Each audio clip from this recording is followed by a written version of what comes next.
Quest. The ASMR podcast.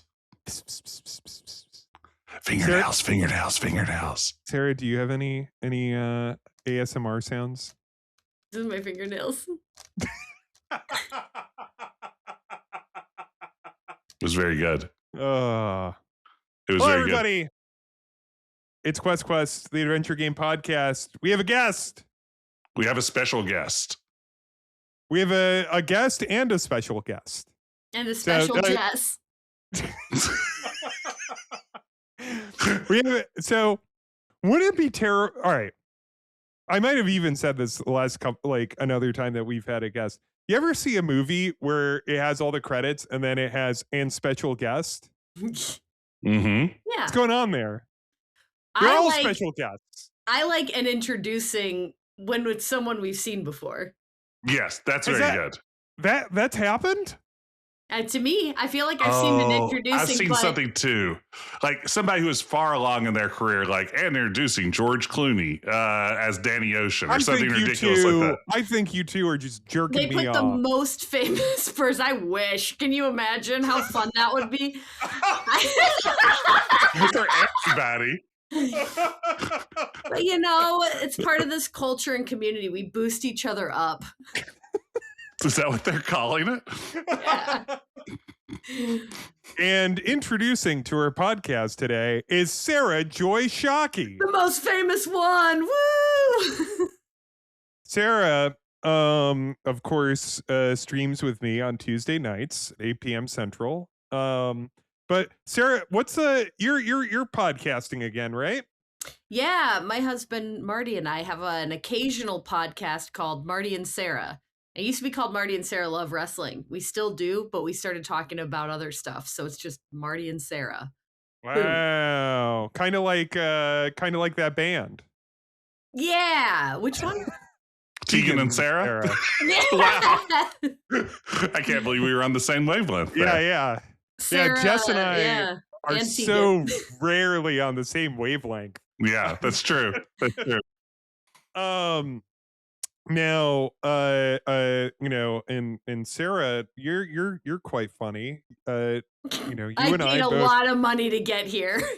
Yeah, you and I both trained at Chicago's historic and incredible Second City Theater in Chicago. But you know, your husband Marty, or as some call him Martin, the That's only his full person I name. know. Martin Short. Yeah. But you know, he's a stand-up. Is it just laugh a minute in your house? Are you always just breaking each other up, telling jokes? Yes. Here's the thing. We've started making funny friends in our neighborhood. And there's a guy down the street that comes over to help us with, you know, remodeling and stuff like that. He's so funny. All these guys are always like razzing each other's berries. You go to Menards, they're all yelling at each other. Like it cracks me up. Hold on. So yes, Jess. my husband's Hold on. funny, and so are his friends. Jess, I'm gonna fucking bulldoze you on. There's nothing more Wisconsin that you just said. It's like Marty is just like cracking people up at fucking Menards. Yeah. What's that huge Wisconsin co-op grocery store? We all went and ate at Wendy's, like in the dining area, you know, like we used to. But what's the Wisconsin huge grocery store? I like Woodman's. Woodman's. Great. Yeah. Are you cracking people up at fucking Woodman's? You razzing their berries? I have razzed a few berries at Woodman's. Are you cheesing their curds? Yeah, I'm seeing neighbors there, and then a lot of, you know what really is a great joke? I wish these things had a turn signal about the cart. Oh. That always gets a laugh. What's so yeah, as Sarah, you and Marty live up in Wisconsin. What's the most Wisconsin, other than going to fucking Menards? Oh, you're gonna love this. What's the most Wisconsin thing you've done recently? at Woodman's, they do a fresh delivery of cheese curds, and they're made that day, and they're so fresh they just put them on a table with like a little price sign, but they're the squeakiest, best cheese curds you'll ever have. And they have a little sticker that's like, yeah, we got these here this morning, so, eat them up. Wow. Wait. Yeah, you just get the cheese curds from this morning. Our dairy farmers live right over there. We got a pile of them over here. Yeah, now, hey. Put them in the fridge later. They're better fresh. Hey, I'm Pete. Those are my dairy cows over there. And I brought them over. So have some of those cheese curds. A little kid at the 4-H fair was like, do you want to pet my cow? I'm like, yeah, I do. You're living a true Midwestern experience, Sarah.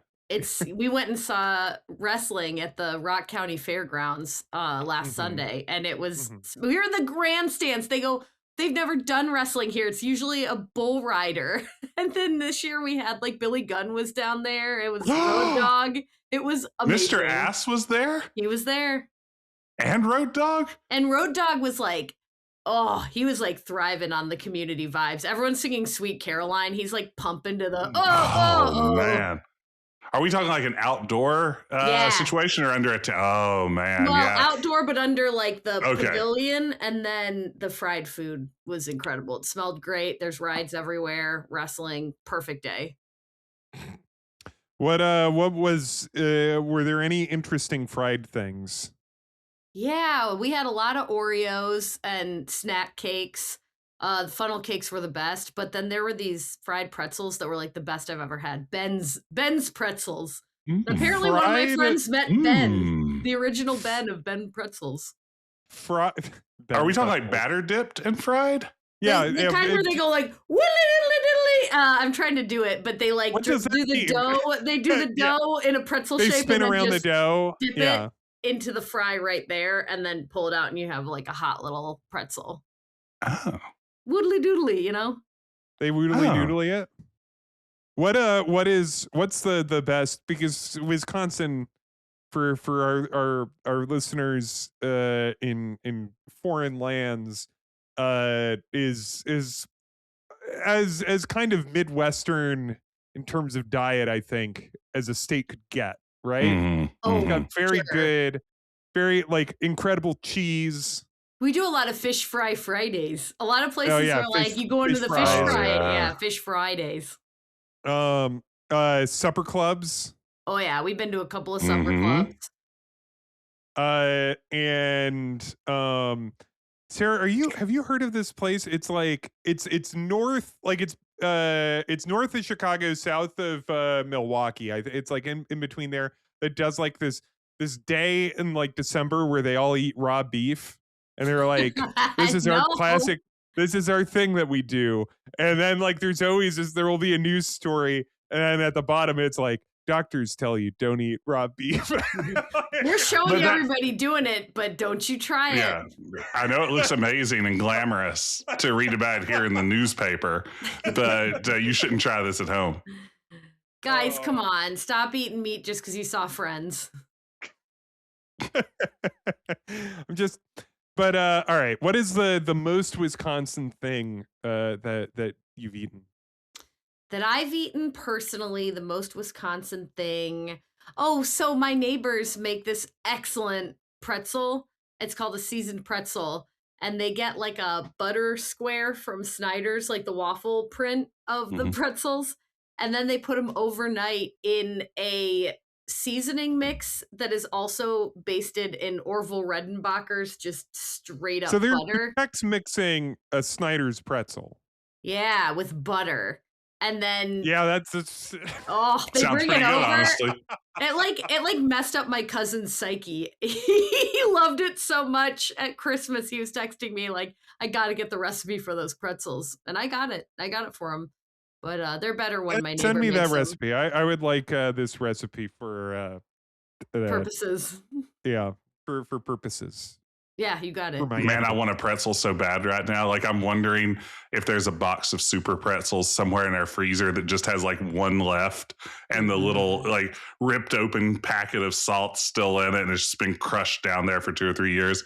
I would kill for a pretzel right now. You know, I This looks used to good. go over to Aldi and get their frozen pretzels Mm-hmm. all the time because those Aldi, it's a German-owned brand. It's They're not true.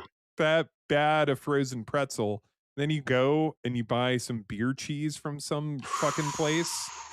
I've got some beer cheese in the fridge. We have a lot Yeah. of pressed cheeses in Wisconsin available. So I'll get, Yeah, of the course. horseradish kind, the beer kind, the port Oh, wine. is it I always get here in Illinois. I think they're in I forget if it's from Wisconsin or from here, but the Mercs. Yeah, we love Mercs. Mercs on a The burger. Mercs. Oh. Oh. Mwah. Blah. Mm. This is a discussion of interesting cheeses. Sarah, have you been up to? So wait, you mentioned before we were recording, you're renovating your home.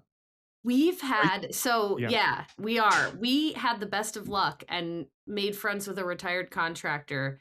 And Marty was helping him with getting his yard edged and just like cleaning up with the weed whacker. And he goes, geez, thank you so much. I wish there was something I could do for you. And Marty's like, what do you How do? about you renovate my house, old Yeah. man? How about on your 85th birthday, you help me demo a shower and tear it out of our wall? Okay. This man brought over all these different people. He's like basically coordinated this whole thing. We had black mold in our bathroom and we were scared of it. Oh, We no. didn't know what to do.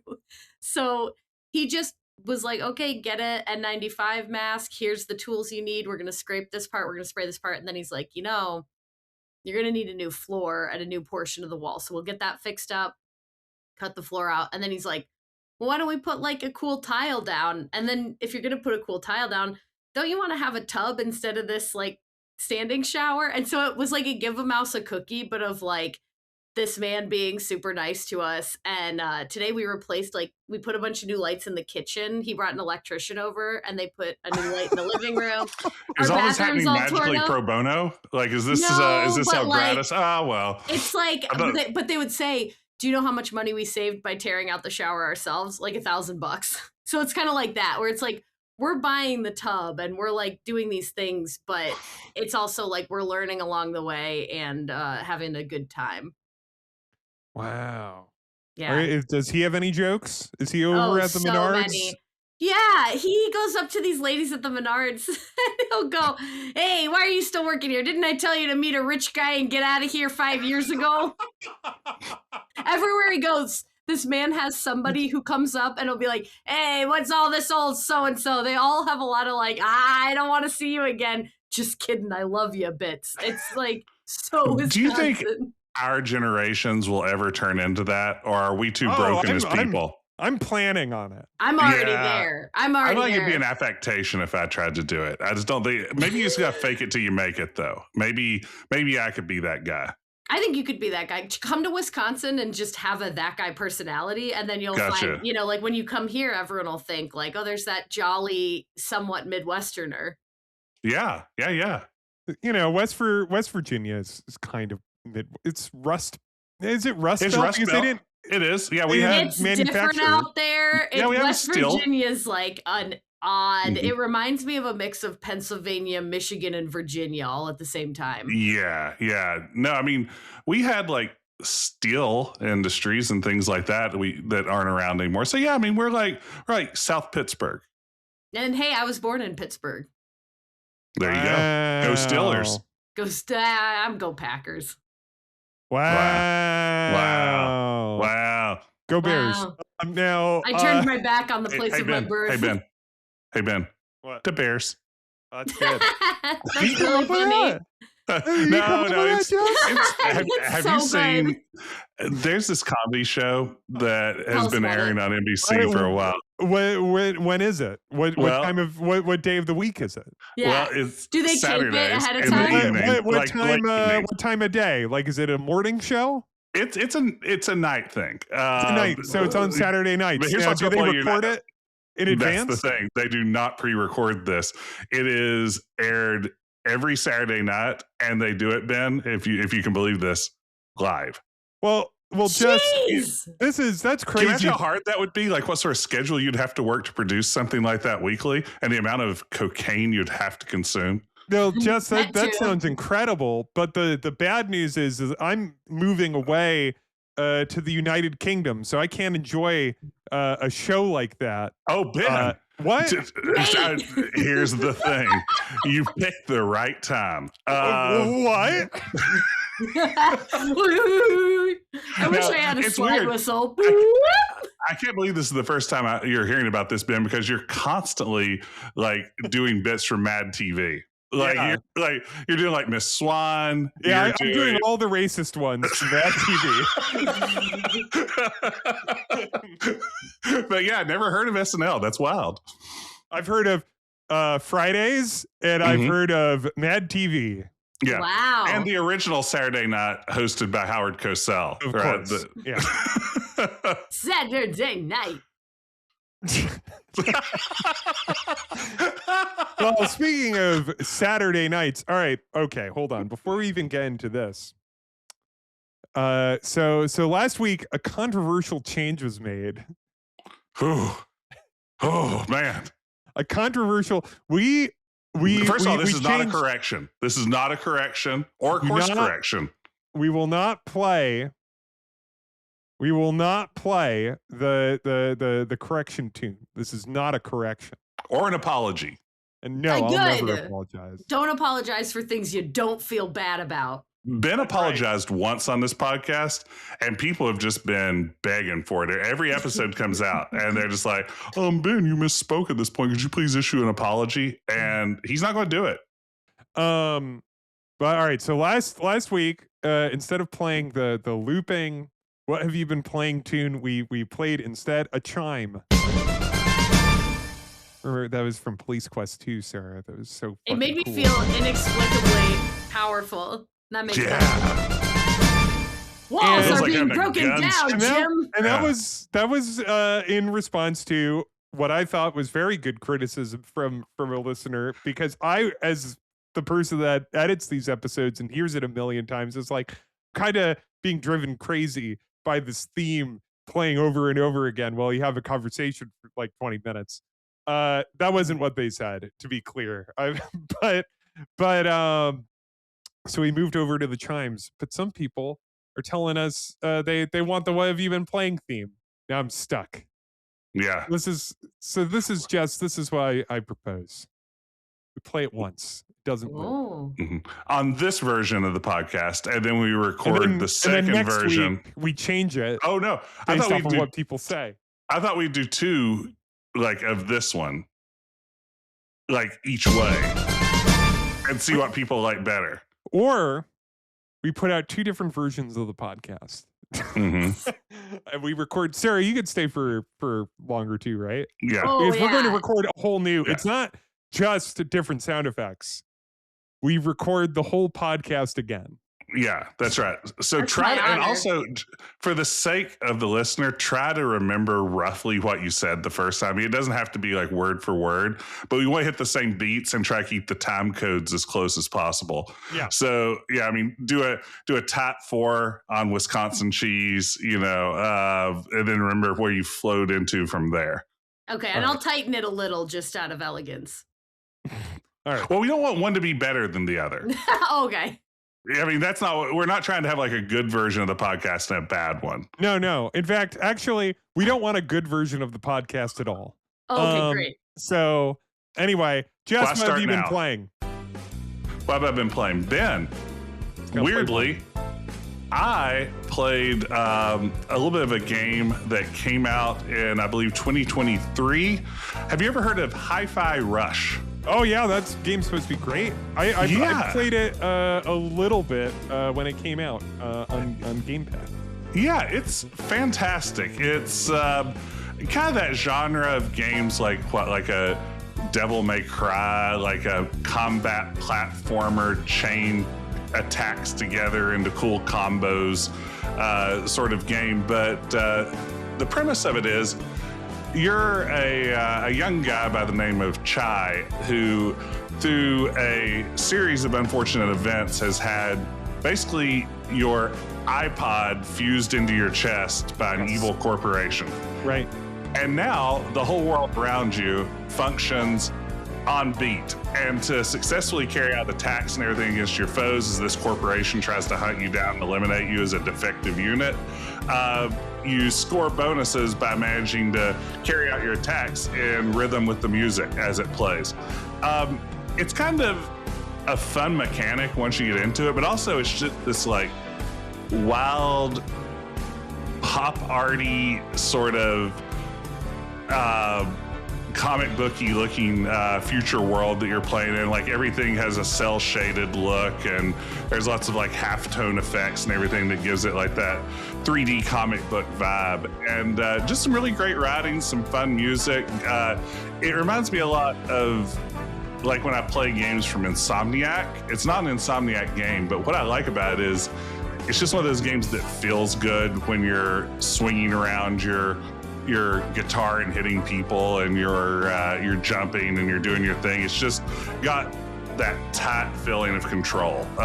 So yeah, I've been playing Hi-Fi Rush and really enjoying it. It's good stuff. I think I remember reading about it on release, and there were lots of blog posts about like, this game's incredible, check it out. So I did 3 years later. Great. Ben, what have you been playing? I mentioned that I got this earlier, I believe. Been playing a little bit of Shovel Knight. I think we discussed this on an earlier podcast that I picked it up, and I've been playing it. You want to know what? Pretty good. It's a beloved game that everybody loved many years ago. I enjoyed as well. It is Shovel Knight is a throwback to difficult NES platformers with a kind of a Uncle Scrooge cane, like DuckTales type power with his shovel. How can you do that with a shovel? You just do it. I mean, a cane makes sense, but a shovel seems improbable. But it's great. It looks great, sounds great, handles great. Having a good time. It's hard but fair, and you do feel very powerful once you figure out like a boss's like. It has that thing where you come up to a boss, and the first time you fight that boss, it's like, well, this is the hardest thing that's ever happened. I'm never going to beat this guy in a million years. This is impossible. Why did I buy this? What idiots like this game? This game's for idiots. I don't care for this. And then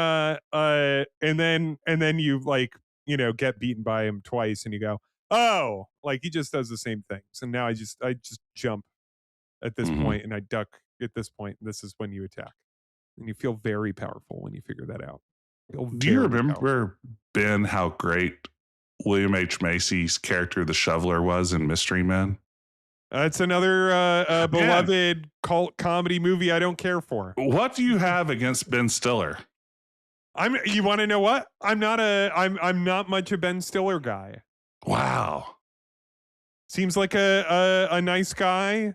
Walking it back now. No, I'm not walking it back, but his comedy does not. Neither, like, I respect Ben Stiller because he is a guy that does like, he'll do really weird comedy shit like Zoolander, and then he will also do like Meet the Parents. Like he really feels like the consummate one for you, one for me type of guy. Have you heard that Ariana Grande is about to meet the parents? No, I didn't. In the new Fockers movie. Great. You're gonna meet me. You're gonna meet the Fockers. I can't wait till you meet me. You're gonna meet me.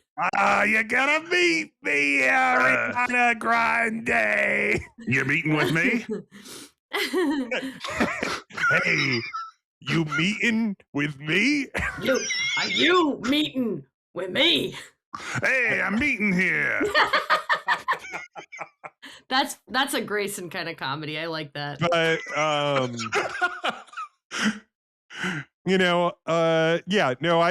he's someone I appreciate more than I like really anything that he's done. He's very good in the Royal Tenenbaums. That's all I got. Are they coming out with the Royal 11 bombs? Okay. I don't get it. The 11 bombs? Because they were the Tenenbaums, and that's the sequel. Because one of them's had a baby. I don't know. Someone, Margot had a baby. Margot has a baby. Geriatric pregnancy. It's a shock to everyone. And Jerry! yeah, Wes Anderson is finally getting into sequels. And he's just like, I'm making the Royal 11 bombs. And thanks to the CGI technology that brought back Peter Cushing in Rogue One, they're going to bring back Gene Hackman for the Royal 11 bombs. And you might ask yourself, is that tasteful? Is that either tasteful, and does that make sense for the story, given what happens with his character at the conclusion of the Royal Tenenbaums? Guess you'll just have to see. It's weird in the trailer, though, how the Gene Hackman, like the CGI actor, just keeps doing backflips off of everything.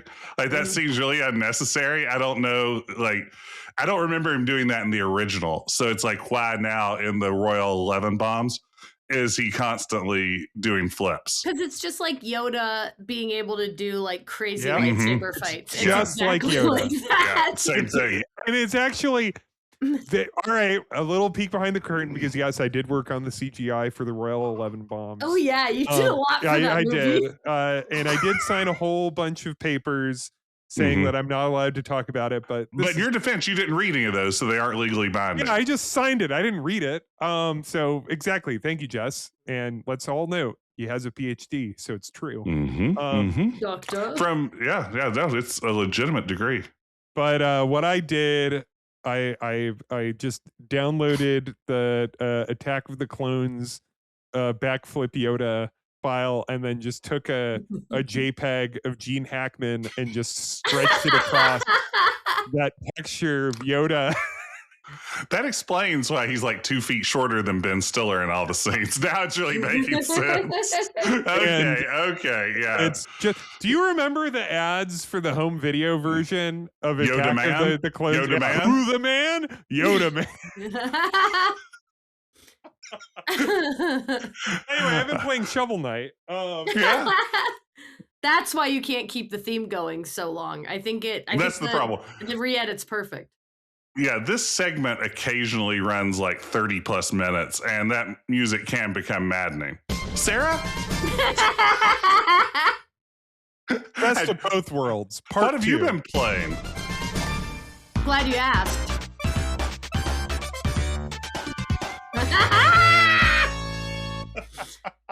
That was a great theme. I need that when I walk into rooms.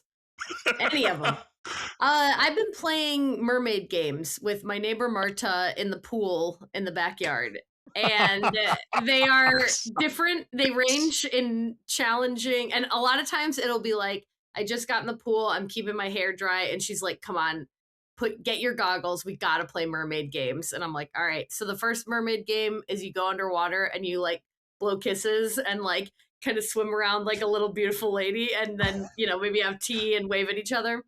And then I got to be the bad guy, and we throw all the mermaids and jewels and sinking rockets all over the pool. And the game is that I want to destroy all of her babies as a bad guy, and the mermaid, swims around and tries to get all the eggs to safety. So a lot of times I'm like, just barely not making it, or like accidentally dropping guys, because I don't want to succeed as the bad guy. But anyways, I've been playing mermaid games. How old is your neighbor? 42. 42. She's older than me. She is 9 years old, and a lot of times we'll do like a little routine where we'll get in the pool, eat a snack, get in the pool, go inside, do an art project, watch an episode or two of Sophia the First, go back outside in the pool, and that's like a good regular me and Marta pool party. And a lot of times she goes, I sometimes think a pool party with just 2 people is even better than a regular party. Oh. Ben, you ever watch the Sophia the First? No, I have no idea. Chris Parnell is the voice of the king. And someone was talking about this earlier today. Because I was talking about how funny Chris Parnell is. Yeah. 10 years ago, Disney kids cartoons are huge right now. It's so funny because she's going through this thing right now where she's like, I know that this show is a little bit considered for babies, but I still really like it. And I was like, listen, that's how you stay creative. Mhm. You should teach her to like it ironically. I think the sooner a kid learns that skill, like, oh, Sophia the first, more like Sophia the worst. I mean, that's just like my first idea. I don't know if this is like first idea, best idea, but you could workshop that. Yeah, I don't have a degree in comedy. In the mermaid pool. Now, Sarah, you keep saying pool, like, you know. Yeah, I have one. It's the. You have a pool and you don't have an ool? There is no pee allowed in our ool. Thank you for bringing it up. And I did make a sign about it, but the sign's so tacky, I have it in the pool shed. It's not out. But they say that if you really smell chlorine, it's because the chlorine is fighting the pee. So when you're at a hotel, just remember that. Oh, yeah, of course. Mm-hmm. Now, do you make a whirlpool? That was my favorite thing to do. Yes, Marta loves making a whirlpool. That was my favorite thing to do. When I was 9 years old, oh, I loved it. I'm making a whirlpool in a pool. But then you lose so much water, and then she goes home and I have to put the hose back in the pool. Oh, I love that. It's fun, so much. Ben, but you got to think about the wasted water as a pool owner. In this economy? Oh, and every other. Yeah, all the economies. Hey, we're getting a new pool liner, so it's gonna look like real fancy soon because our pool liner's got a couple holes in it. Vandals got it. All right. Sarah has brought me to court because I did take a photo posing with the pool liner. I don't know why you did it. We were just trying to get blue water. We painted it blue, and then Ben went down there and shredded it up. I came with my pool lining knife. All right.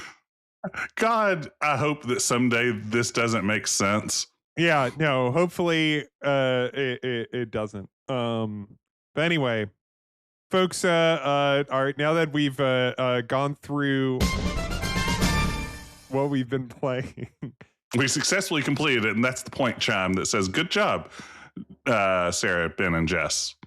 So how about we get to it? How about we talk about Sam ampersand Max colon hit the road. The game. Friends. Yeah. Sarah, actually, just go ahead. Sarah, just go ahead and do a reenactment of the game all the way to the end. Friends, we've only gone out together 3 times. I have it. I could do a lot of that game. Hi, Sam and Max. I think every voice in the game is spectacular.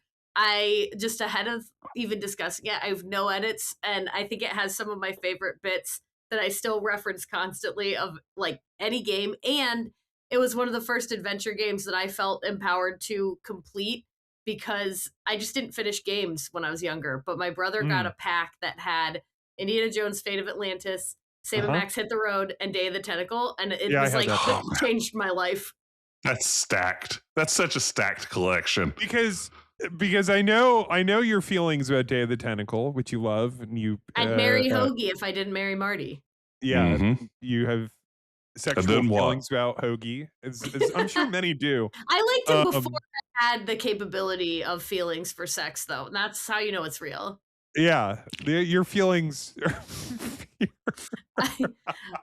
I loved many avatars as a child. Who else? Like the Airbender? Yeah. I loved Aang and his best friend Zuko, but that was when I was older. Phantom of the Sam Opera. Worthington.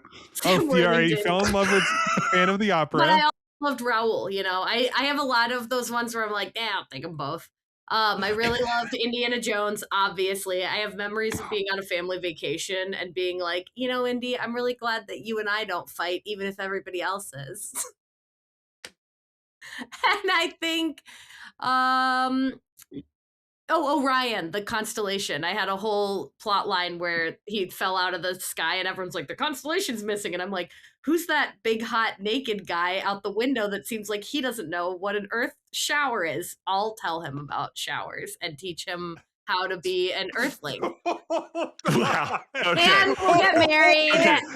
Here's the thing. This Ben, could you go back and backspace over the title of this episode? Because I don't think we're gonna have time to talk about Sam and Max. Too many questions about Orion. Get over it. Pause. Okay. Get over it. He's made out of stars. We all are. So your romantic plan for the physical manifestation of Orion the constellation was that you would woo him by teaching him something that would be useful. Yeah. How does this Greek myth end? Like, what horrible punishment is visited upon you? I become the constellation, and then he has all my stuff. He's like, finally, I have stuff. I always wanted stuff. So this little girl's stuff.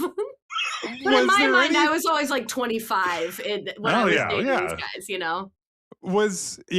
There's no, we're not concerned about any of that. Yeah. Thankfully.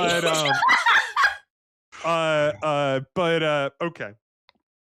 Was there anything else from the modern world that you were going to explain to him? Or was it just showers? It starts the first thing you need to know. Because it's got to be showers into bedtime. And then in bedtime, I'll be like, this is cuddling. This is my pillow. But these were like kind of platonic, like they were non-sexual cuddles. Yeah, because I was little, but it was kind of like this idea of like, I know this is what adults do in bed when they're married, and I'm gonna get to the bottom of it by teaching the constellation about. Would you marry him? Yeah, I probably did. In my mind. You probably did. Tuxedo Mask, Dimitri from Anastasia, but it was always one at a time. It would be like one at a time, and they're all kind of the same, like hoagie guy, you know. But it's also like. Orion the constellation is a hokey guy? I mean, they're all made from the same, like, I'm dating them fantasy. So to me, it feels like you're not, like, having to break up with one and then start another one. They just kind of flow into each other. I'm every hoagie. It's all in me. So, like, I'm just thinking about, like, the music video for Take On Me. Yes. Yes. He entered, like, there's the comic character that like walks out. Great music video, like enters the comic world. Like, there's this. Was a woman artist and the man was in the comic, or was it the reverse? Okay, woman artist. The man is in the comic, and I remember as a kid being stressed out if it started happening to me, if I would go into the comic, because I was like, I have You're a little worried. I worried a lot about this too. I gotta be home, but I'd like to go on the adventure. Yeah, with motorcycle guys and stuff. Yeah. You're worried you'd get trapped in the comic? Jumanji into the comic? Not make it back in time. And then if I did make it back in time and it changed me. Now, Sarah, were you ever worried that like spending time with a celestial being made of stars like that would instantly incinerate you? No, because when he landed on Earth, he like became a big guy, and it's one of those things where it's like, no, I saw him land, and he's naked, so I gotta go get a pair of like my dad or brother's shorts, I guess. Yeah. And then immediately get him in that shower. Then get him in that shower. Show him all about what you do in there. Sing, soap. Do you are we doing a combo shampoo conditioner? Or are we doing each separate? I like to use way too much conditioner. Even then? We didn't even have 3-in-1 back then. Yeah. You weren't a Pert Plus little girl? I love the herbal essences, and I didn't understand the commercials. No, I didn't I loved her herbal essences. What are they doing? They're just really happy. But SNL I like washing my hair too. Yeah. I'm tipping my hand. I have heard of Saturday Night Live. Oh, wow. Yeah. Only Ben then. Wow. I didn't want to make him feel alienated. Orion, the stars, it all connects. All right. So Sam and Matt. That's insane. Please continue, Ben. Sam and Max hit the road. It does, Sarah. Okay, so you had, because that was a CD compilation. So you had all the voices as a kid. Oh, all the voices. And- I would always turn the text on. I thought that the combination of text coming up with the voice was like, there was nothing better. I'd never seen technology like that. I played Zork. Mm-hmm. I played Zork on floppy. You played Zork on floppy. And I didn't get anywhere because I was trying to talk to Zork like it was AI when I was 9. That is a special feeling, isn't it? I've been there too. No, I know exactly what you're talking about. Yeah. And so telling my secret to the King's Quest 2 parser. I don't care. The Zork could be so cold. I don't understand lonely. I was like, at least give me Smarter Child. I'll get somewhere with him. I don't understand lonely. That's your memoirs about video games. So I had lonely. Well, good for you. I had the disc version of Zork. Wait, Zork. Fuck. Sam and Max.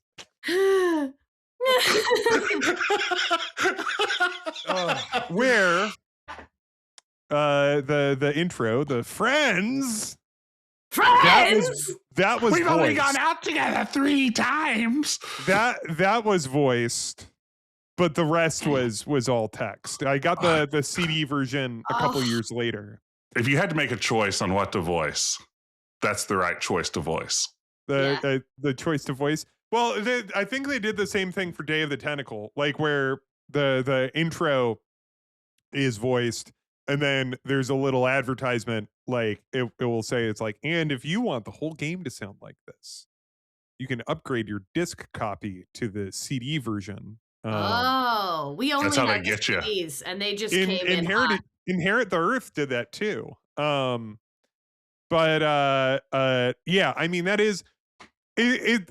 So that intro where a mad scientist is getting friend zoned, is furious about being friend zoned, has tied up a woman, like a damsel in distress, and has like some sort of laser contraption pointed at her. She's so chill. I remember being like, how is she not freaking out? Yeah.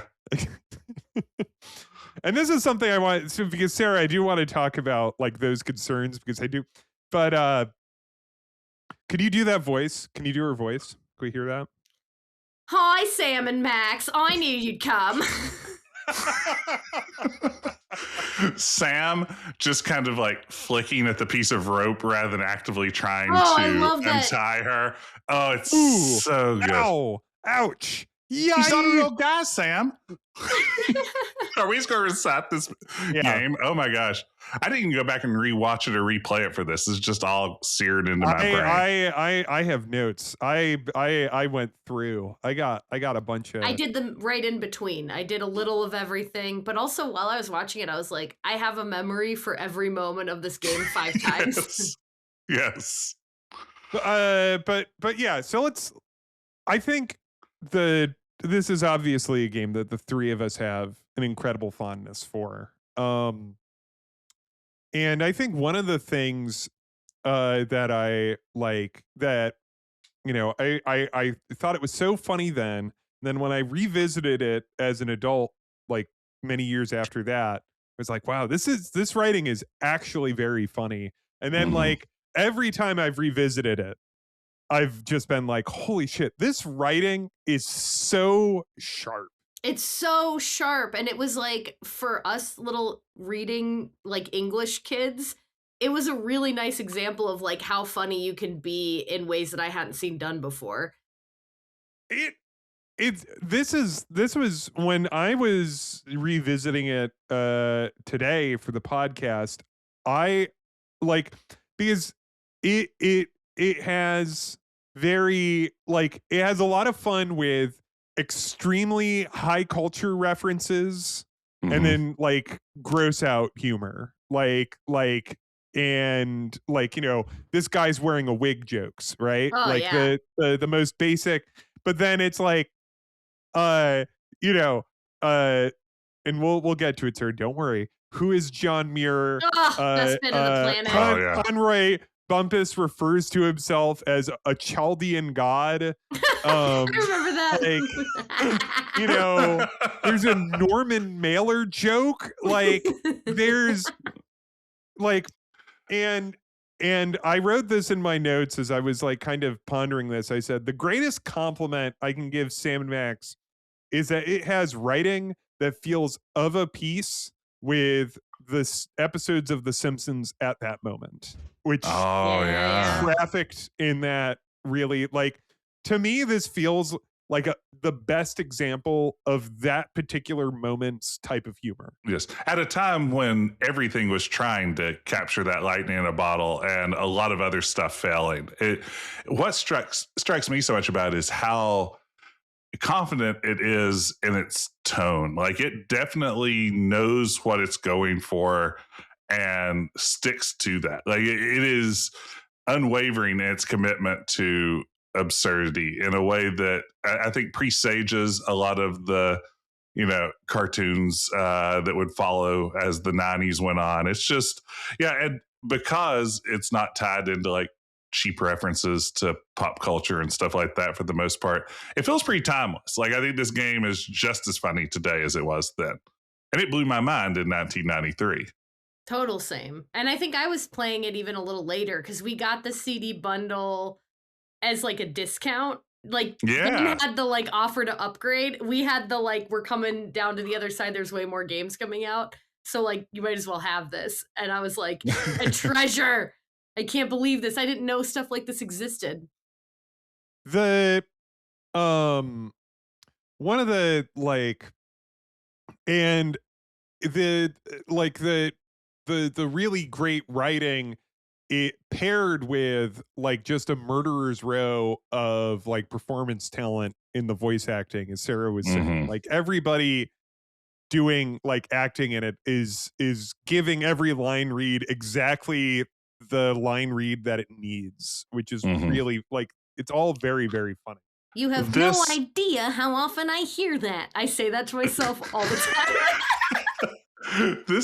This and Day of the Tentacle, like coming from Sierra CD-ROM products, where a lot of their games, they're just getting people around the office to perform major roles in these multi-million-dollar productions and things, and then to come into a LucasArts game and just hear such amazing voice acting. It really was just like two different worlds at the time. I mean, this came out within like 6 months of Day of the Tentacle. What a slate of releases for 93. When was is Fate of Atlantis 92? I think that sounds right. Yeah. Like it's just like, they're just hitting they're just hitting home runs like in like these games are just so strong. There's one really fun thing I love in this game. So it has like all of the, actually no, I was going to say all of the LucasArts games to that point are kind of local, but no, that's not true, because like Zach McCracken and the indies are globetrotting. This, you're looking at like a playmat map of the United States, which slowly fills up with tourist traps.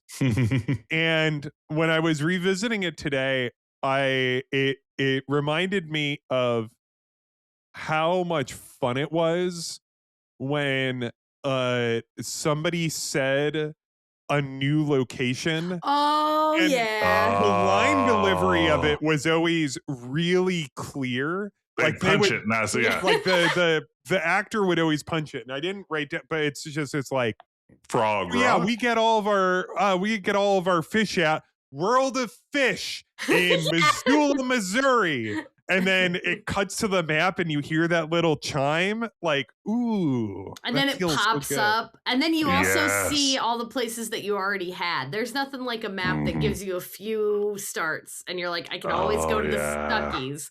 And the regional Stuckies is amazing. How there's like a moose one and a southern Stuckies. Like, it's the southern one has it like in Louisiana, it has a crawfish. Yes.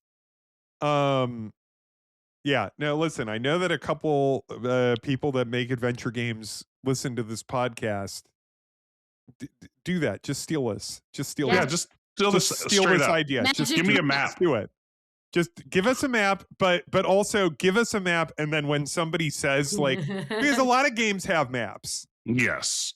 And a lot of games have maps where it's Ben wants this exact map. He wants all the locations from Sam and Max in your game. But I'm playing the very entertaining Casebook 1899 right now. And like when you talk to somebody, they'll say like, oh, it's at the house of Herr so and so. It's a German game.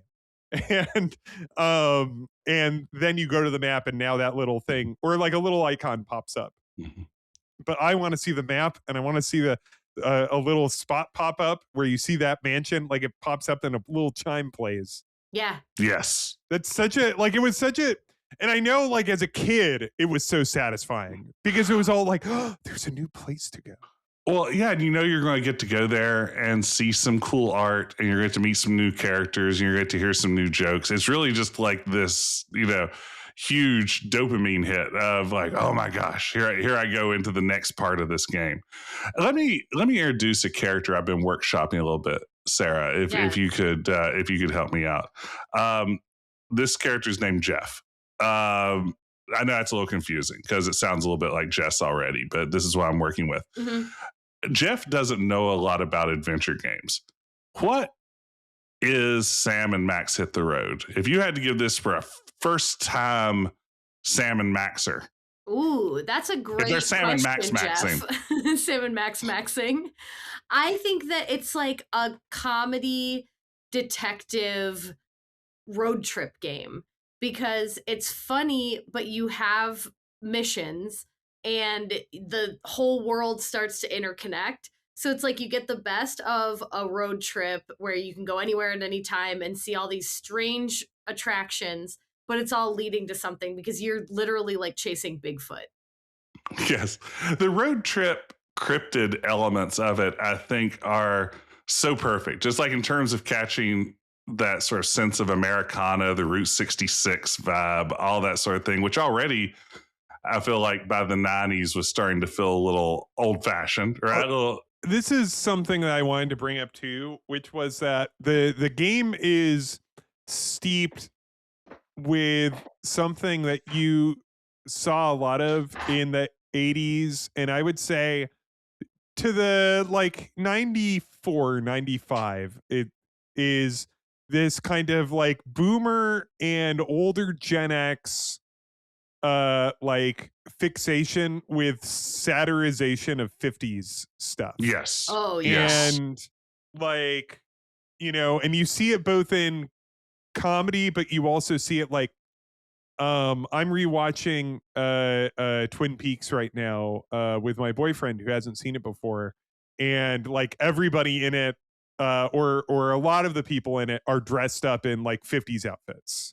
Like all the women are wearing like the pencil skirts, and like there's a guy in like the leather like James Dean jacket and stuff like that. Like that's something that David Lynch loved to play with.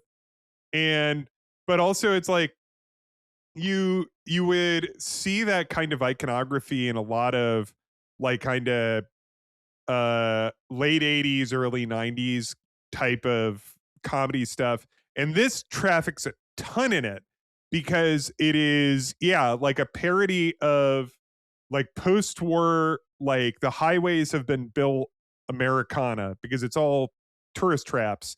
And like, so you have like kind of an Elvis parody, which is pure 50s. And he has like a Graceland type place where you spend time. Then also like the music also has like kind of 50s style stuff. Like here's a piece. It all sounds like stuff that a baseball game. This is like Trixie's trailer. Oh. Like this is so like good. kind of like a wall of sound song, like a Phil Spector, like girls. Oh yeah. You know, like leader of the pack.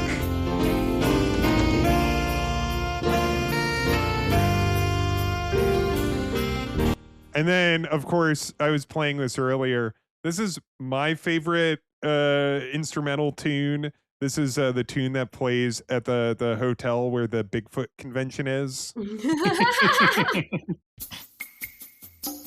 And maybe this will be our next What Have You Been Playing theme. Because this is so good.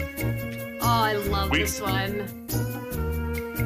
And also, like, in that hotel is like the woman like running the front desk is like kind of a reference to like the main character from Sunset Boulevard. Yes. Because she's just like, yes, I was in the pictures. Oh, it's so good.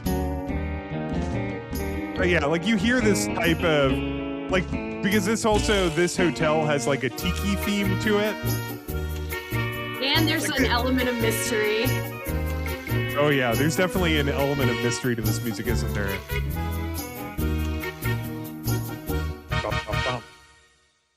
So good. Ugh. It's so good. But yeah, like there's definitely like you think about a lot of like kind of 90s comedy and stuff like that. They're always like, I think about there's so much what I associate with Gen X iconography, which is tied up with the image of dad with a pipe. Yeah. Yeah. Like they might be giants like traded on that image. Like Devo traded on that image. Like, you know, just all of these like really cool late 80s, early 90s things were just like image with dad with a pipe. Pretty cool, you know. Pretty like we're gonna subvert that a little bit. We're gonna give that a little subversion. One of the other things that really struck me about the game is it has incredible custom animations. Oh yeah. I mean, we've talked before a few episodes back. I declared that Sam's walking animation was one of my all-time favorites. Just like the way that he swings his arms and just sort of bounces as he walks is so perfect. I mean, at a time when a lot of games are sort of aspiring to this notion of like, we're going to be like a cartoon, you know, an interactive cartoon. This one got farther down that road than I think any other I'd played at that point. It was like, okay, I mean, it's an upsetting scene, but I think about the animation right at the very beginning when Max reaches down into the cat's into the cat's mouth to retrieve. Yeah, I mean, just so many custom animations like that are so striking. Even the animation of the DeSoto, their car, as it peels out and parks at locations, so good. It like scrunches up a little bit and then does like a Scooby-Doo like skedaddle almost. And like the one you're talking about with the cat, when Max reaches his hand in, he's like feeling around, like he wiggles his fingers like they're in a glove and then pulls out your directions. And it's like, I remember being like, whoa, a lot of times you save the cat, not retrieve the instructions from within. This is a topsy-turvy world. Sarah, Wild. did you have any other favorite animations? You know, there's a lot, and I think most of them are characters that are in charge of being at a location. Like the fishing guy is one of my all-time favorites. And then also, Great at character that designs the same overall. location, Yeah. the alligators have this like casual air when you're playing the game where you have to mini golf, like hit fish and line them up. And I would get so stuck on that game.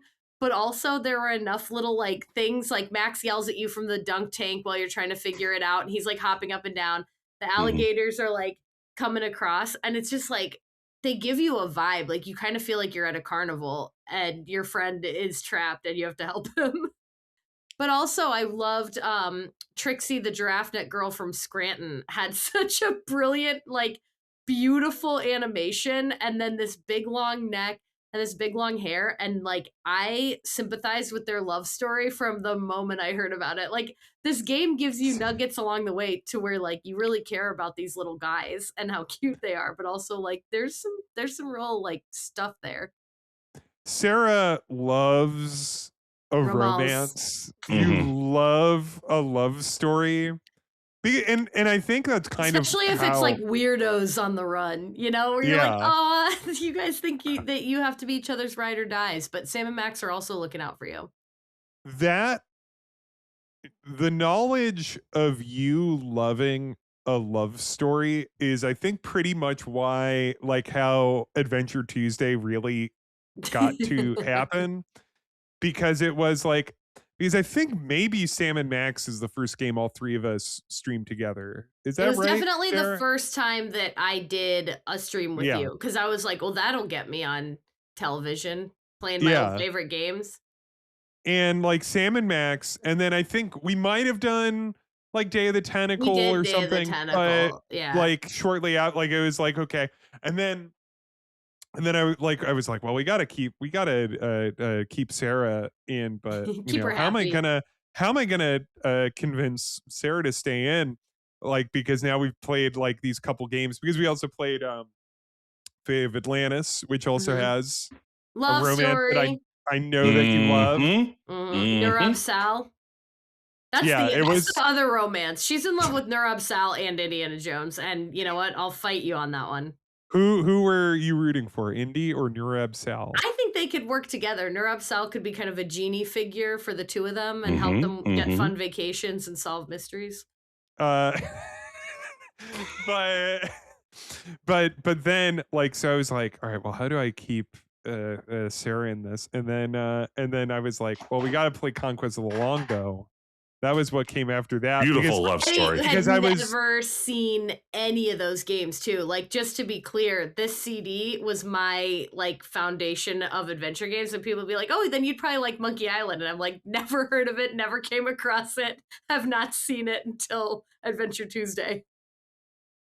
But then, yeah, I was like, Conquest of the Longbow, because I know that has a love story.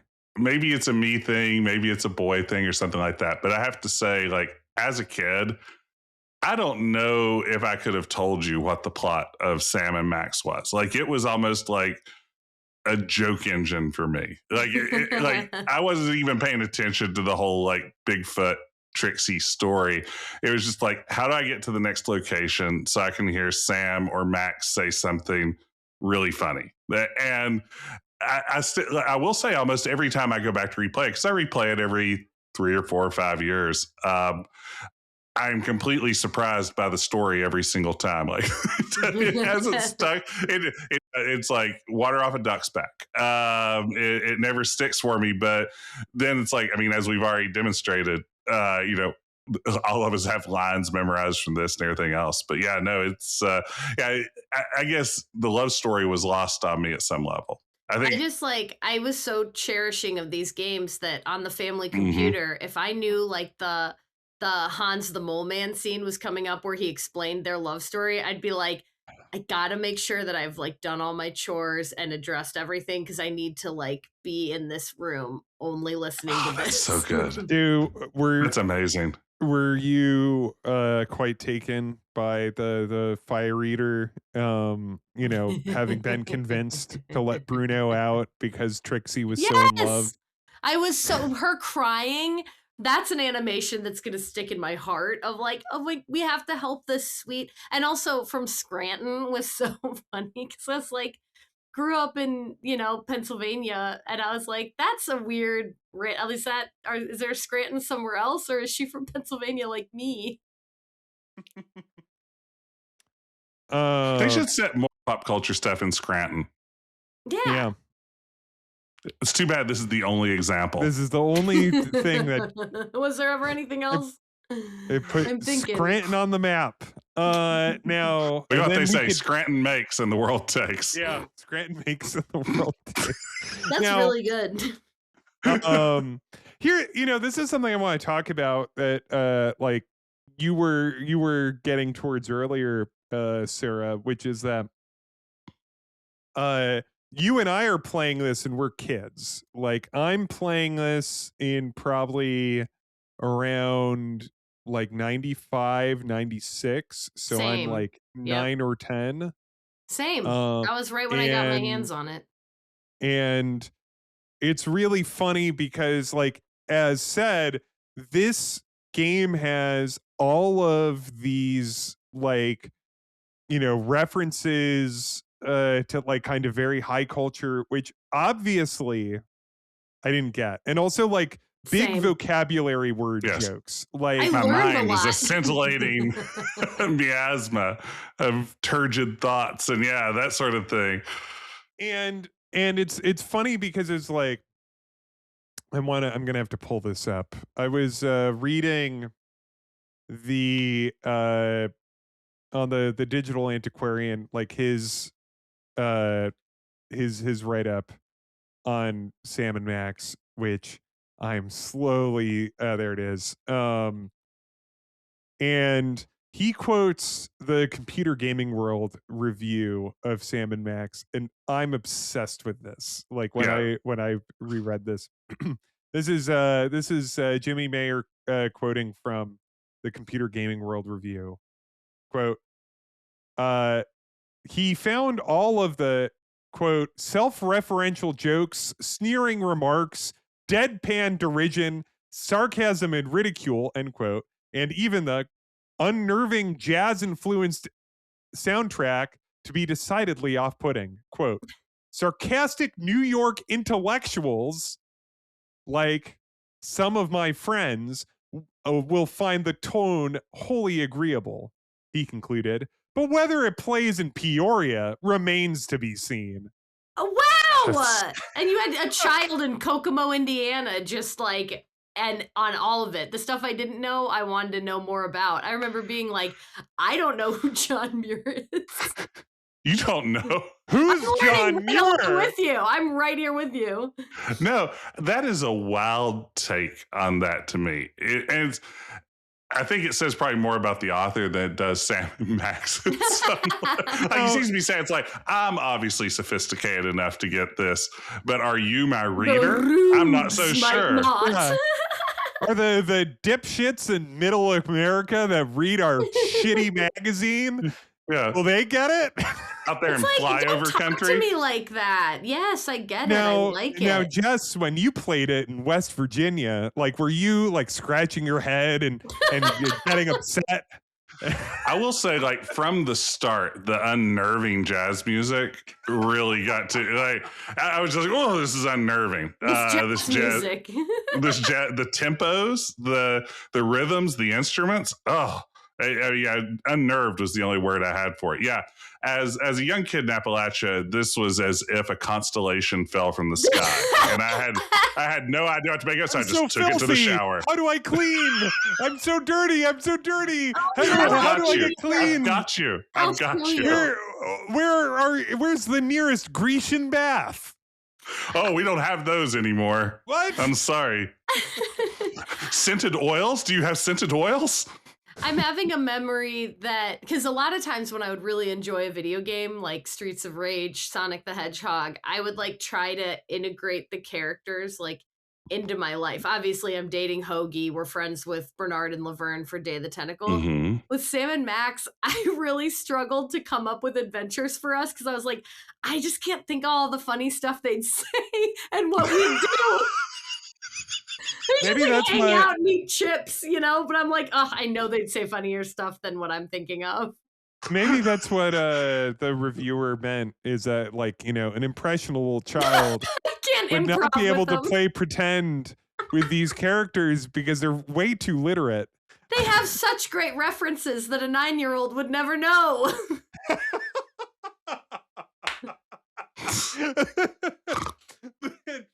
Like, it's funny because it's like, you know, especially in the 90s, but this has always been the case. Like, it's like you watch a Looney Tune from like the 40s, 50s. One Looney Tune, please. I would like to view one Looney Tune. Extra Please, loony. sir, can I have a Looney Tune? More? Actually, can I just have a tune? No loony. I'm just feeling I don't want to be unnerved today. But like, you know, you watch a Looney It's jazz music. when you watch a Looney Tune, like there's all sorts of like contemporary references and gags for mom and dad in them. And like, and then, you know, the 90s especially was like, you know, they were really, really going crazy with those.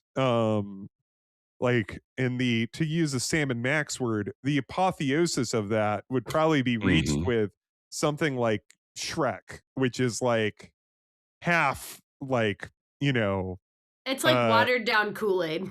Yeah, like half references for adults and like half like gross out jokes for the kids, right? Like, you know, but it's just funny because it's like when I was a kid and I would see something like a cartoon that would reference, you know, something I had no idea for, just made me curious about what that thing was.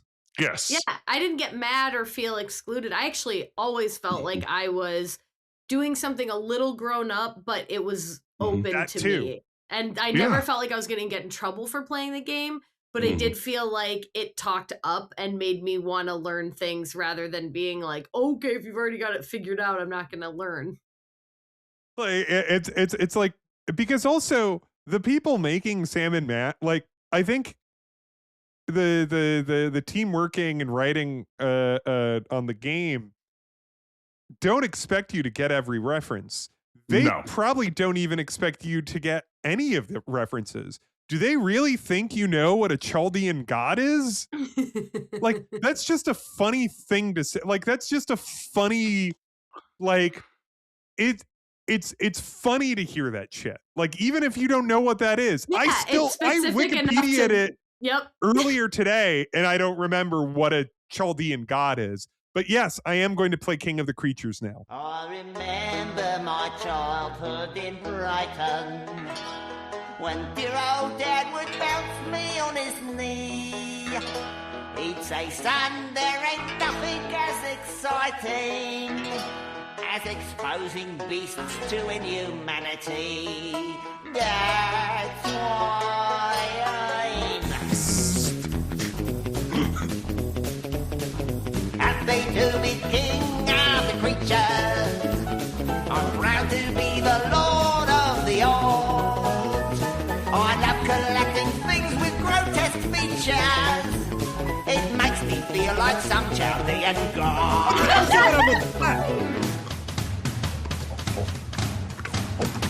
Oh, I trapped my first tiger before I could speak. Killed me a bear when I was 3. And now with this Bigfoot and giraffe neck freak, I finally have a full menagerie. Hit it, boys! That's why he's asking me feared by the one just to be the song of the song. None of us can be where we are one. Oh, it's tough to be a country western star. It has nothing to do with what he just said.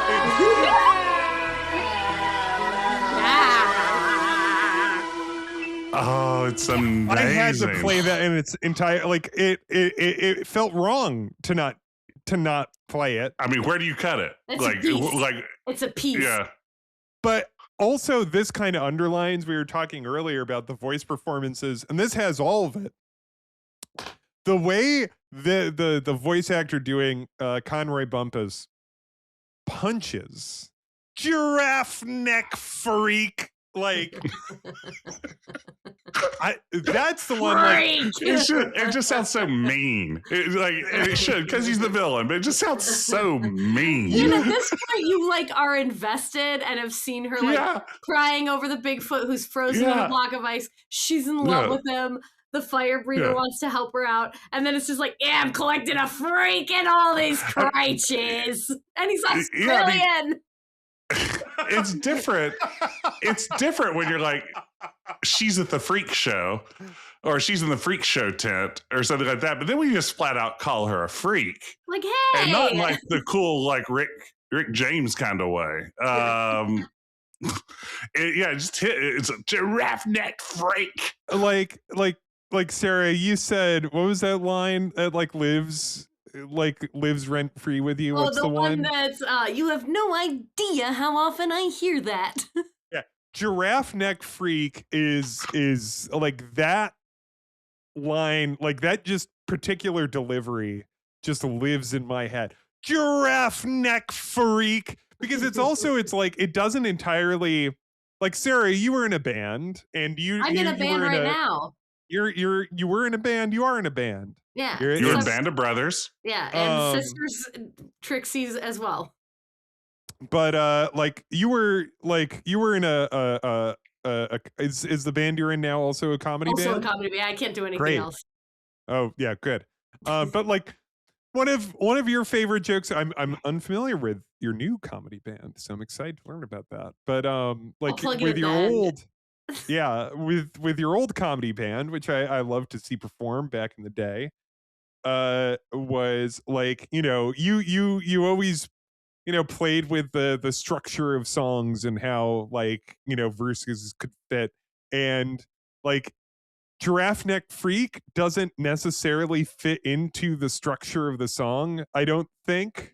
Right? Like, and so you have to give freak like an extra syllable. It's like the pre-close to the ending. So it's kind of that like odd little, is this a bridge? Is this a chorus? Is this a verse? It's like a hot spot for like, that's where you throw in Giraffe Neck Freak, because audience is like, we don't have any idea where this is going. Oh, okay, we're gonna hit it that hard. Giraffe Neck Freak. Great.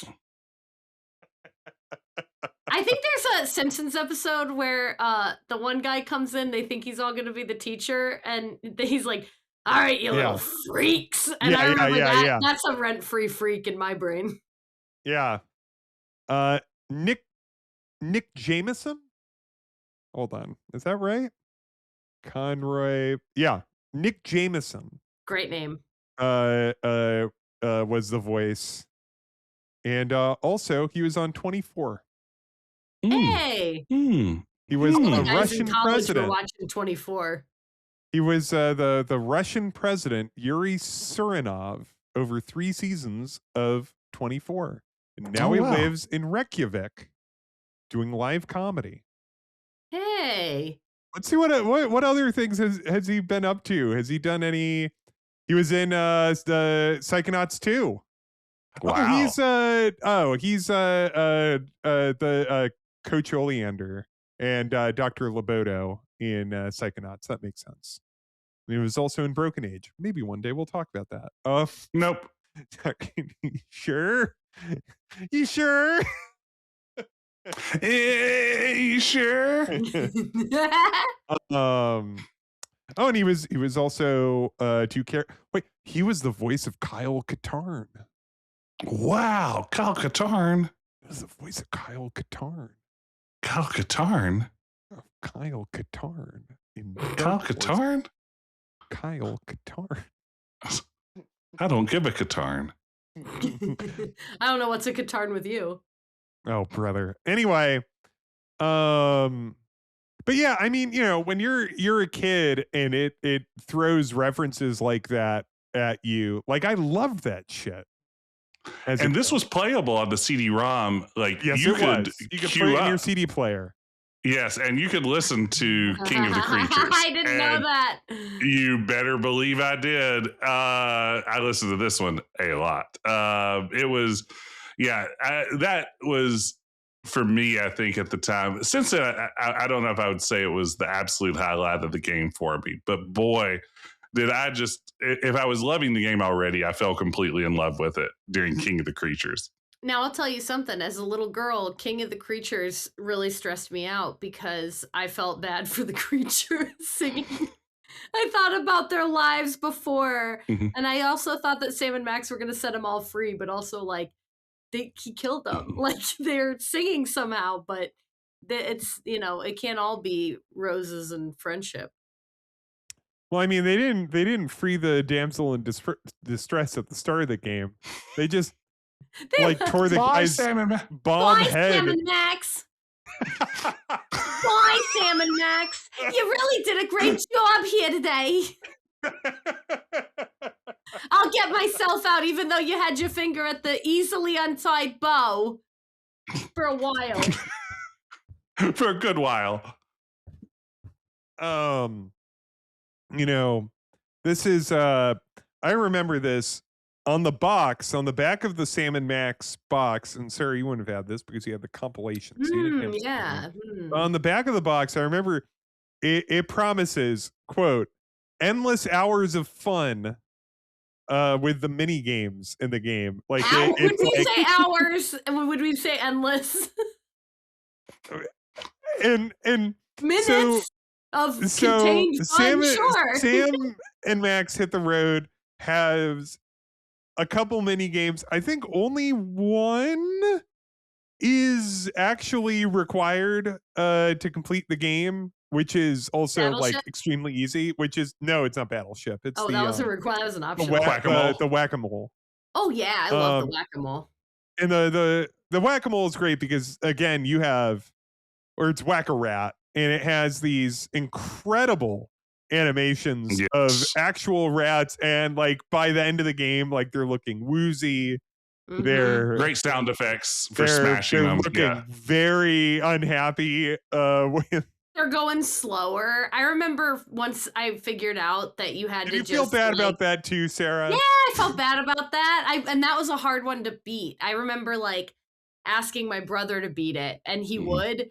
But then there's a time where I wanted to play and he's not around, and I was like, I really have to learn how to do this, and I did. But it was my little heart would be pounding. I loved the paper dolls. Like that was the mini game for me. Oh, you did like that. So you got. I loved those. Like dressing up Sam and Max with the paper doll outfits was very much my jam. Like throwing a Pope hat on them and a pizza delivery guy outfit. I mean, it's So you good had stuff. endless hours of fun doing that. I wouldn't Endless. say hours or endless. Minutes. I did have contained fun. minutes of fun. I had a finite number of minutes of fun. Yes. Yeah. So there's a coloring book. There's What's the paper driving cutouts. one? That one was too There's- hard for me. I never have understood the driving one, and Okay, good. there's this driving. I'm not mini teaching game, which is- Orion how to play that one, okay? Which like you're jumping on top of billboard, or not billboard, like You're jumping on highway the car, but signs? like ducking the signs, maybe? you're jumping on top of the signs. I think you get Okay. the points for timing it to jump on top of the signs. I Or never break figured them? it out. It always scared me. You're always scared by it. I was scared by it. The color by numbers one was all right. Contained And then minutes of finally, fun. yeah, then there was a battleship.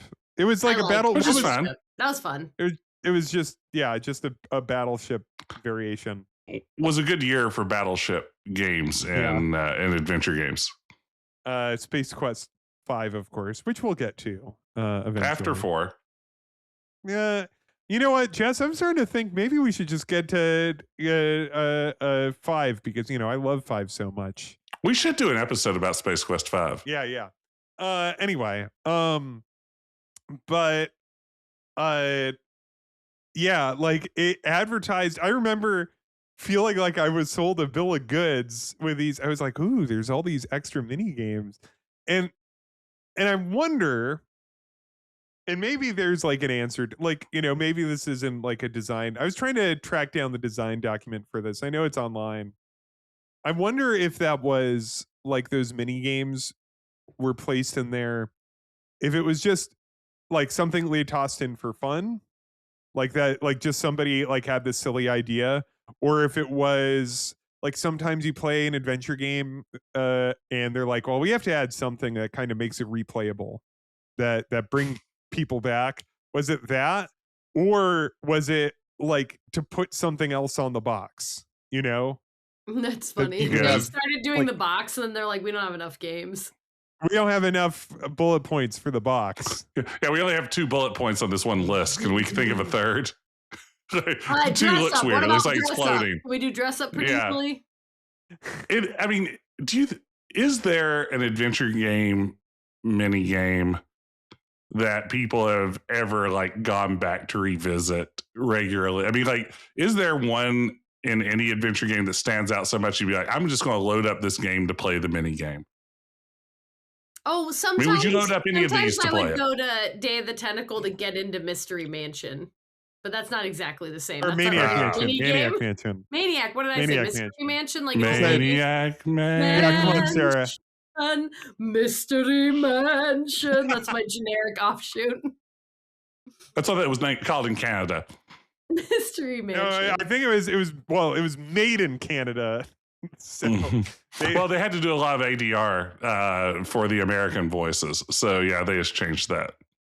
but yeah, like those also I'm looking at my notes here, and I just had to write this down from the tar pits. I just had to write this pun down because it murdered me. Brachiosauruses. Oh, it's so good. I remember It's so good. not getting that and then seeing it a few years later and being like, I understand that now. Oh, it's so good. Brachiosauruses. Incredible. Like I was just like, fuck you. And they had a really distinct way of when you picked up an object, they gave you a great picture for it. Because at the tar pits, when you get the mammoth hair and it's like a little bit wet, or maybe one's a little wet from the ice for the Bigfoot hair, and then you get some more hair, each pile of hair looked different. And it was fun to combine them to make your tar suit. That was what it was. You get the tar from the tar pits and all the Bigfoot hair. But every object was like a distinct. You don't get that from every game where you're like looking at it and then you put it in your little box. It had a unique interface for Lucas games because it didn't have like all the verbs on the bottom. Walk, talk, push, it had pull. the like right mouse button cycle like a Sierra game. And then also, how do you feel about like the dialogue options in the game where instead of giving you like the full text of what the person will say, it just gives you an icon? Like just click Max's head instead of an actual piece of yeah. dialogue. It's at first I was a little like, whoa, I've never figured this out. But when I realized that Max would like help you do stuff, I was like, frick yeah, this is the coolest. Anytime I read got somewhere- to put Max into a situation, that was like the best. I read somewhere, probably at the Digital Antiquarian, we rely heavily on Jimmy's work here at the pod. A quote that saying it's like, when you see the joke on screen before you click on it and then hear someone deliver the exact dialogue you just read, like nothing kills a joke faster than having already read it before you hear someone deliver. It's like when you have closed captioning on your TV and it's ahead a that little kills bit. me sometimes. Yeah. Yeah, no, Yeah. and it's true. I think that's a good point. I kind of like and this, sometimes when you have games like that, it's, you occasionally, like when it's a very vague dialogue choice, you'll click on something and realize that the tone or the intent of it was quite different from what you meant. In this game, the stakes are so low. There's no wrong dialogue choice anywhere. You're not going to ruin your relationship with Trixie because you clicked on the wrong icon. So it's all just good fun. Yeah, the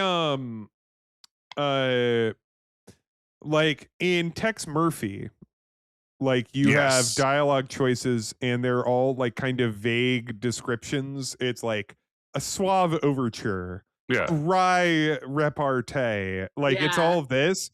And like the thing with Tex Murphy is like that's kind of fun, but if you choose the wrong like dialogue option, you could die in certain situations. Yes. So like Just like in real real life.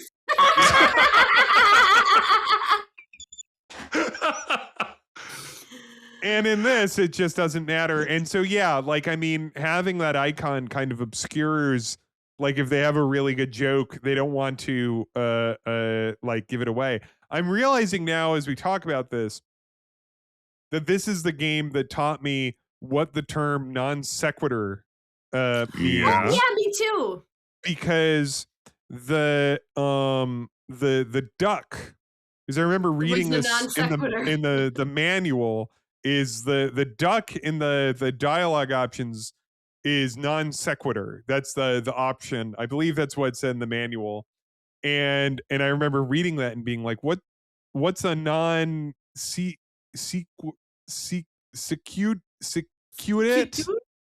Not much. What's a non-sequitur with you? Woo! Yeah, Thank you. Jess. Could you give me my point, John, please?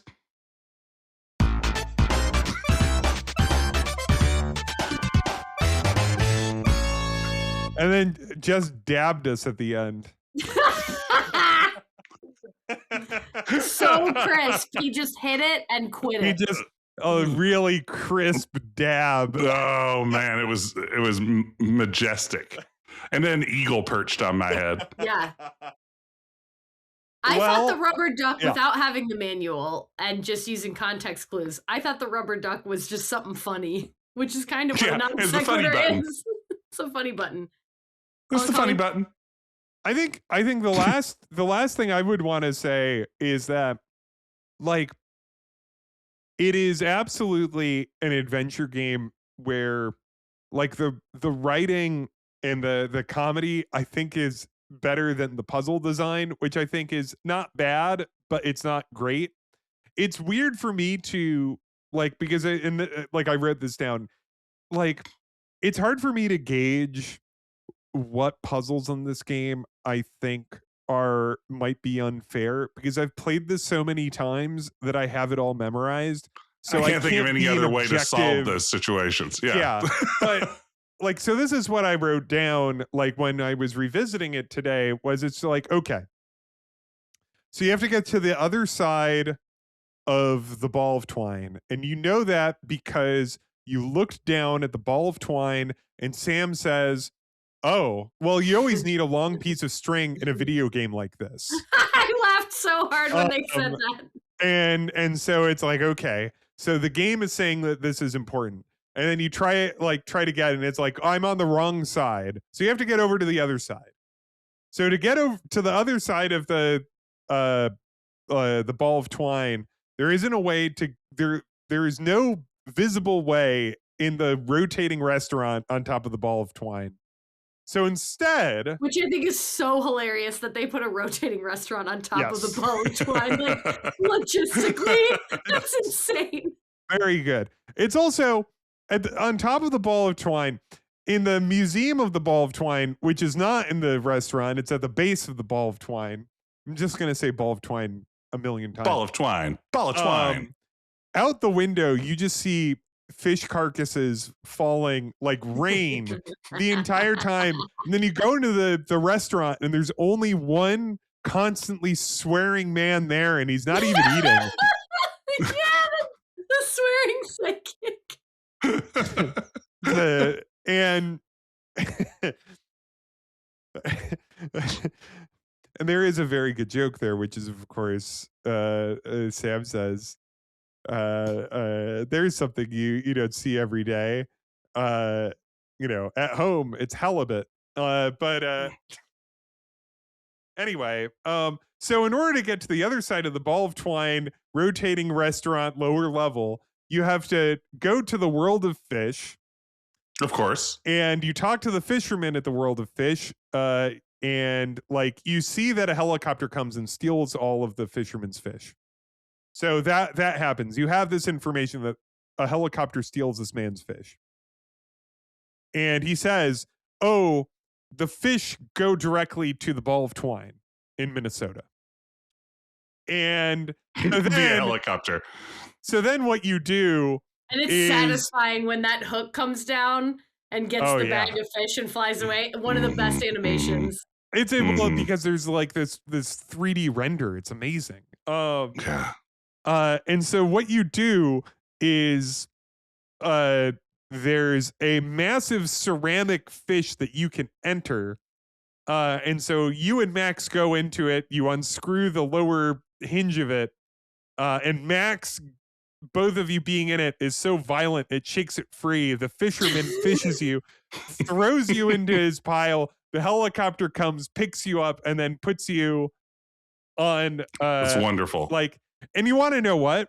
That is actually genius puzzle design, so I don't know what my complaint was. Because it was a little bit like it was so creative. You have to really Yeah, you have to flex your brain Yeah. and follow the clues. Because a lot of times with these games, there were walkthroughs becoming available, but also there's a big brother that you have at your house that's already played it. And so I'd be like asking him for like the next. He was my hint line. So then that's how I figured out puzzles like that. It was because my brother had already done it and could give me like one or two. But I don't think it's an unfair Yeah. puzzle. It's so they give you all the pieces. It's just They not give you all- logically They do. what you'd Mr. expect. Policeman, Mr. Freelance Policeman, we gave you all the clues. Mhm. I also I the have to idea of the say- freelance police was Yes. like so funny once I like understood what that meant. Yes, I was going to say the exact same thing. Like when it finally clicked for me what it meant to declare yourself freelance police. It's just such a brilliant concept. It's so I mean, funny. Yeah. Jess, how does this fit within Ron Gilbert's manifesto? How does this does this Okay, adventure that's- game suck? That's what I was kind of getting towards. Yeah. I mean, It gives you I- options, kind of. kind of. It's yeah. I'm not always sure so much that you know your immediate goal all the time as much as just new locations open up and they kind of drag you through the game. Like I don't know if it's not like Monkey Island where it's like these are the 3 things you need to do to progress, but it's much more of an open-ended, like I mean there's clearly a linear way through this game. But as I played it as a kid, I felt more like I was just sort of wandering around and piecing bits together, which is also satisfying in its own way. Not everything has to be we laid out exactly what you should do. What do you think? Does it fit what we thought of as a non-sucky adventure game according to Ron Gilbert? Slick Ronnie G? The Grumpy Ron. Grumpy Ron is what we call him around here. I think that it does like like to your point. I think that there's a bunch of stuff in it that is kind of a little more fuzzy. Yeah. It has a lot of fuzziness, but it is also, as Sarah said earlier, like it clues you on all of it. All of the Mr. Freelance Policeman, as I said, all the clues are there. So it's not bullshitting you, but it is, since it relies on, it's so twisted. Such a twisted game, right? Sarah, isn't it It's like- twisted? I like my games like I like my tea twisted. Yeah, it's like a twisted tea. It like, because it exists in this very twisted world, you have to kind of think along those lines, and that doesn't like it requires you to kind of bend your brain in a couple ways that might not necessarily be clear. Mm-hmm. But I felt like that was the deal with every single game that I ever played because, games do that. They're silly.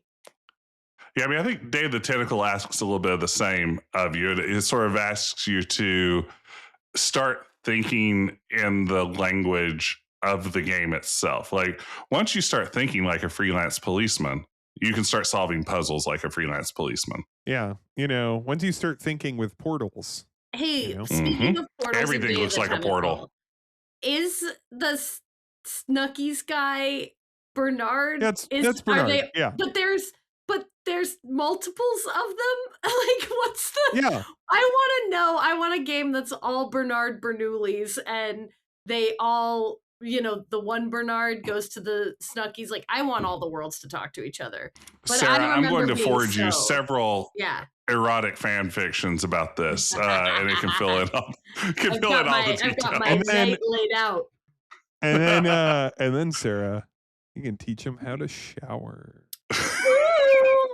Is his friend Hoagie All right. available? Yeah. Do you remember when they had to teach our friend Grayson how to shower? Yeah.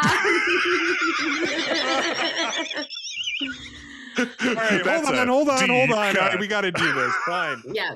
He's not even here. He's not That even is- here. Deep Get him on the call. Adventure Get him on the Tuesday call. lore. Which is that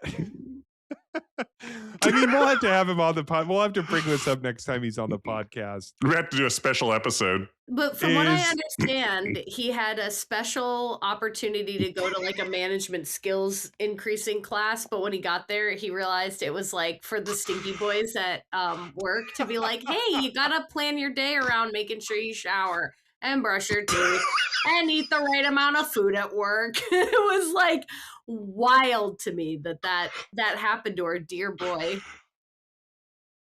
That's amazing. I think it was just like literally like it was like what you were saying, Sarah. It was like, we're offering like this class on professionalism and Skill building. and like I've gone to Lifelong learning. like a couple of these, it's like, here's some like fucking like this guy's gonna come in and teach you how to make a good PowerPoint, and it's instead he's like, well, remember to shower every day. Did you know that? Hey, all of you, did you know that? I want to be in that room looking around to be like, what about me and these people do we all have to learn to shower together with? And then Grayson turned, and one of them was Orion. So this has been Adventure Tuesday. Thank you for joining us. That was the perfect herald, Sarah. I brought it. That was a good, and it's so rare to get a perfect herald. It was a very we had all three. Almost never. Yeah. Anyway. A B B C, they all connected. So thank you so much for joining us for Adventure Tuesday, and thank you so much, Sarah. It's always great to have you. Yeah, this Then is this is Quest. Well, I'm sorry. What did I call it? It's a Quest Adventure Adventure Tuesday takeover. Yeah. Listen, I brought just the Thursday. I thought I was went late, but I onto brought it. autopilot. I just went into autopilot because I'm saying goodbye. Like it's like, thank you, Sarah. I thought we were at And the of course, midpoint. I was like, okay, we're Ben, gonna would- still Grayson? obviously Yeah. hang out for 4 Ben, more would you like hours. to raid somebody? No, I never rate anyone. Would you like to raid a different podcast? So this has been Adventure Tuesday, the What Adventure day? Game Podcast.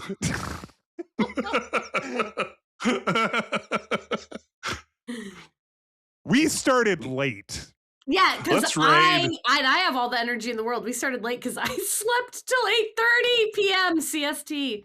I needed a nap after work. Well, what you mentioned or what you missed while you were like napping was mostly just Ben and I singing King of the Creatures to each other We did do Yeah. that. I in missed our best out. Conroy Bumpus voices.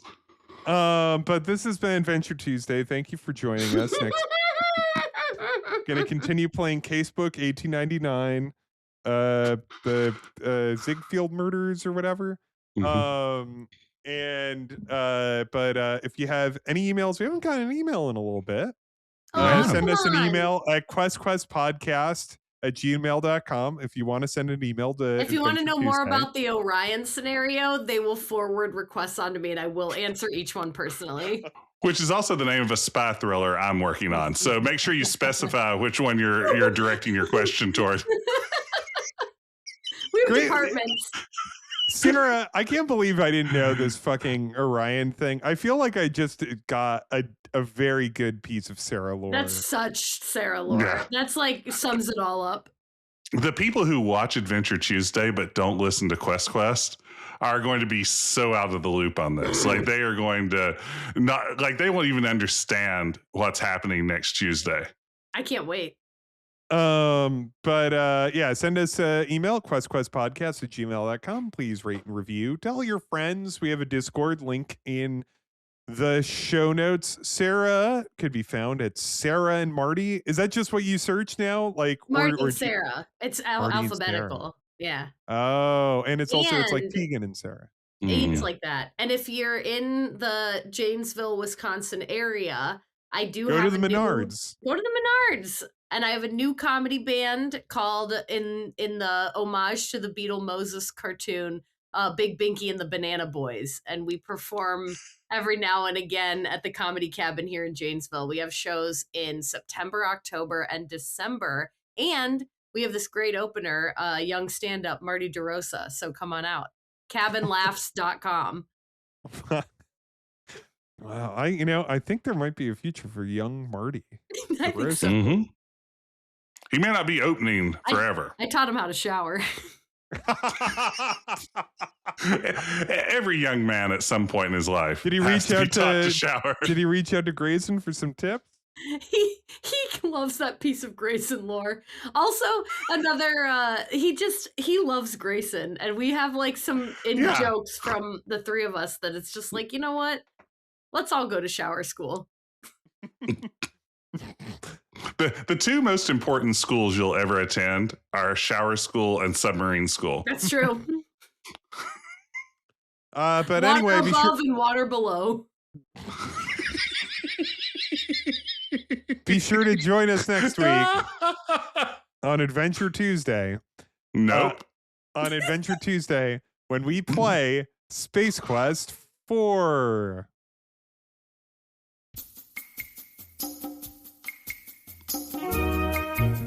Ooh, this is a little unnerving.